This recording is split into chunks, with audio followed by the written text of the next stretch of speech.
Woodrow Wilson again. He wrote an essay titled Socialism and Democracy.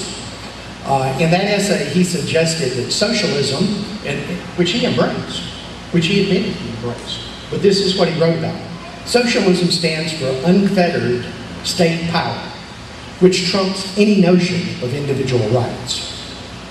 It proposes that all idea of a limitation of public authority by individual rights be put out of view, and that no line can be drawn between private and public affairs, which the state may not cross at will. Well, that kind of sums it up. We're serfs again. Private property in the redistributive state. People don't understand the importance that the founders put on property. But as long as this country had a firm concept of private property and what that meant, the government did not grow. It was when we started tinkering with the idea of what private property was that you started seeing the growth in the federal national government. The importance they put on private property was because they thought it was essential to personal freedom and liberty, because it allowed the individual human being to gain independence from the state by accumulating land, money, and wealth. And nobody could take it from him. No majority could take it from him. It was his. That had to be recognized. If the government had some intention for that property, that was tough. James Madison, and this is a quote again, "Government is instituted no less for the protection of property than for the persons of individuals." So James Madison is saying your property is every bit as important as your life is, and the government has a responsibility to protect that. The two quotes that I think kind of juxtapose attitudes toward property a lot. John Adams, this is quote, the moment the idea is admitted into a society that property is not as sacred as the laws of God, and that there is not a force of law and public justice to protect it, anarchy and tyranny commence.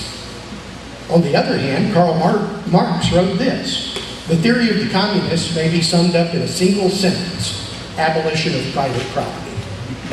Apparently nobody told Karl Marx that sentences needed verbs, but I guess we can excuse him for being an economist, or sort of an economist. But the one hallmark in terms of property of the progressive era is the concept of redistribution. Heard that one before? The idea that your money and your property are only yours if the state doesn't determine that there is a higher or better use for it. Well, this is absurd. If the government can do that, if they have the right to your time, your income, your labor, and your property, what are you left with? You know, maybe your children would help. Rule of law. Has everybody seen, and I'm sure you've seen this in books before, you may have visited the Supreme Court up in Washington, D.C., and there you would have seen it. But there's a statue that's called the Lady of Liberty. She is depicted, she's always depicted blindfolded, and she has the scales in one hand and a sword in the other. Or, it's not Lady Liberty, it's Lady Justice, I'm sorry. Now the purpose of that blindfold is to mean that when you become before the bar of justice, it doesn't matter who you are. That the law is going to be meted out the same no matter who you are.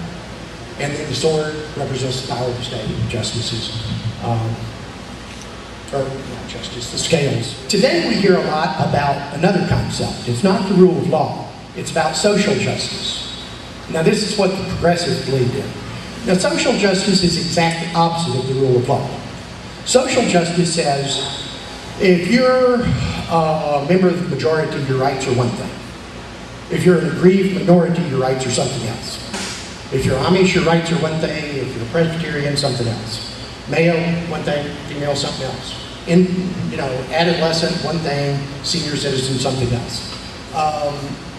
Basically, they think that justice has to be meted out differently depending on who you are, and it's different to each person that becomes before the bar of justice, and some way that is going to make us all equal. And they take into account just all kinds of things to determine how to apply justice to you. Now, that is absurd on its face.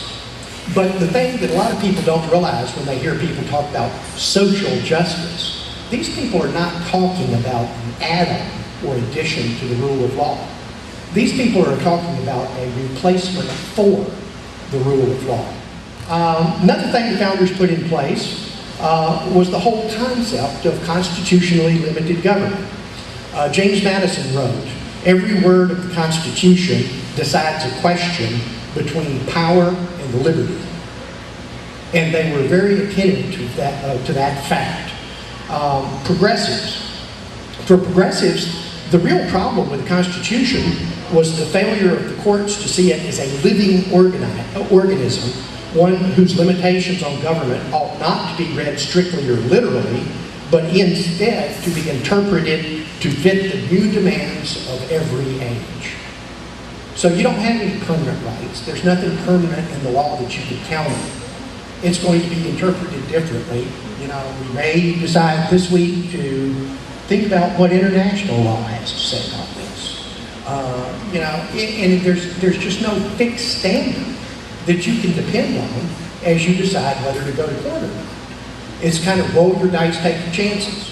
Under our system of government, the sovereign is you. Now that's different. That marked a demarcation in the history of the world. The buck doesn't stop with the president. The buck stops with you. Because under our form of government, the people, we the people, are sovereign. Amen. Gordon Wood is a very prominent historian. He's no conservative. He teaches at Brown. In 2006, he wrote a book called Revolutionary Characters. And in that book, he wrote this. In England, unlike America, the people gave up their full sovereignty to the legislature. In the English Constitution, the nation and the government is considered as one, whereas by ours, the nation and the government are distinct. Gordon Wood also quoted a character from Virginia history. He was a contemporary of Madison and Jefferson, who also just happened to be named JohnTaylor. JohnTaylor wrote this. He said, "All our governments are limited agencies of the people, and the electoral process that created them did not eclipse the continued existence of the sovereign people. Under the English system, the people are sovereign on election day, and then for all intents and purposes, the people in England just cease to exist until the next election day." That was never the understanding in this country. But I would be willing to bet none of your kids in school have been taught that in our country, it's the people who are the sovereigns. The form of government. In this country, the founders always spoke of our form of government as being a republic or a democratic republic. Democratic being the less important adjective, republic being the noun. Now, republic is I'll read you Webster's dictionary. Webster's defines republic as a state in which the supreme power rests in the citizens, entitled to vote, and the supreme power is rested in all the citizens entitled to vote and is exercised by representatives elected to represent them and be responsible to them. So the power was in the citizens. The government was restricted by the powers granted to it in the Constitution. You had a fixed rule of law that did not change, and people had rights that were not dependent on government. Well, the progressives never talked about republics. They always talked about democracy.